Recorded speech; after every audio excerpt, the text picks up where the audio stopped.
આ આપણો ગણેશ ઉત્સવ બહુ મોટો તહેવાર છે જે મહારાષ્ટ્રમાંથી ચાલુ થયો અને સૌરાષ્ટ્ર સુધી પહોંચી ગયો છે. અને સૌરાષ્ટ્રથી આપણે મોદક બનાવવાનું ચાલુ કર્યું છે અને આપણે ઠેઠ મહારાષ્ટ્ર સુધી પહોંચાડશું એને.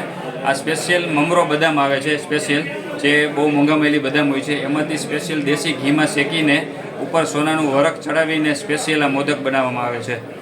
અચ્છા, મુંબઈમાં તમે અત્યારે કેટલા તમારા આઉટલેટ? અત્યારે મુંબઈમાં 2 આઉટલેટ છે અને ત્રીજી આઉટલેટનું કામ ચાલુ છે. કઈ જગ્યાએ? તો પેલુંમાં છે મુંબઈ સેન્ટ્રલ, બીજું છે ગ્વાલિયર ટેંક અને ત્રીજું છે બાઈકુલા.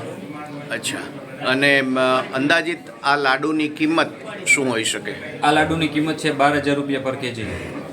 બરાબર. અને તમને એવી આશા છે કે આ પ્રોડક્ટ તમારી જે છે એ ધૂમ મચાવશે? તમારા મીડિયા મિત્રો અને અમારા કસ્ટમરથી અમે જે પણ પ્રોડક્ટ ગમે ત્યારે બહાર પાડી છે એ ધૂમ મચાવે જ છે અને હું આશા રાખું છું કે આ પણ ધૂમ મચાવશે.